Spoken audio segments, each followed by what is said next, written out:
সবাইকে স্বাগত। আজকে আমরা ইতিহাসের সবচেয়ে বড় মর্মান্তিক দুর্ঘটনা টাইটানিক জাহাজের ডুবে যাওয়ার পিছনে 4টি বিশাল ভুল সম্পর্কে জানব। চলো শুরু করি। 1 নম্বর ভুল, বরফখণ্ডের সতর্কতা উপেক্ষা করা। টাইটানিক যাত্রার সময় আশেপাশে অনেক জাহাজ বিশাল হিমশৈলের সতর্কতা পাঠিয়েছিলেন, কিন্তু টাইটানিকের ক্যাপ্টেন আর অফিসাররা সেই সতর্কতাগুলো তেমন গুরুত্ব দেয়নি। বেশিরভাগ বার্তাই তারা উপেক্ষা করে দ্রুত গতিতে চলতে থাকে। যদি তারা গতি কমাতো বা রুট পরিবর্তন করত, তাহলে হয়তো টাইটানিক আজও ইতিহাসের গর্ব হতো। 2 নম্বর, অত্যাধিক গতি। টাইটানিককে বলা হয়েছিল অডুবনযোগ্য।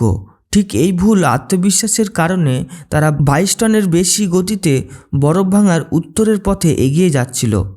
রাতে সমুদ্র ছিল শান্ত, চাঁদও ছিল না। বরফখণ্ড দেখা অত্যন্ত কঠিন ছিল। ধীর গতিতে চললে বরফখণ্ড দেখে দিক বদলানো যেত, কিন্তু অতিরিক্ত গতির কারণে জাহাজের সামনে থাকা বিশাল বরফখণ্ড এড়ানোর সময় পাওয়া যায়নি। 3 নম্বর ভুল, অসামান্য কম লাইফবোট। টাইটানিক ছিল বিশাল জাহাজ, তবে লাইফবোট ছিল মাত্র 20টা, যা ছিল মোট যাত্রীর অর্ধেক কম। কারণ ক্যাপ্টেন বলেছে, জাহাজ দেখতে সুন্দর রাখতে চাইলে বেশি লাইফবোট রাখলে খারাপ দেখাবে। এই ছিল শিপ কোম্পানির যুক্তি। এই ভুল সিদ্ধান্তের জন্য হাজারো মানুষ বাঁচতে পারত, কিন্তু পারেনি। 4 নম্বর ভুল, ক্রুর মধ্যে বিশৃঙ্খলা ও ভুল কমান্ড। যখন বরফখণ্ড আঘাত লাগে তখন পুরো জাহাজ ছড়িয়ে পড়ে বিশৃঙ্খলায়।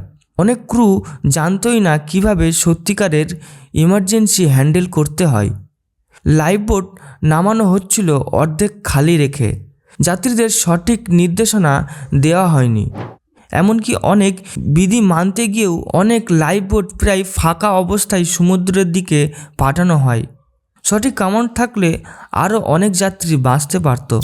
এগুলোই ছিল টাইটানিক ডুবে যাওয়ার সবচেয়ে বড় 4টি ভুল।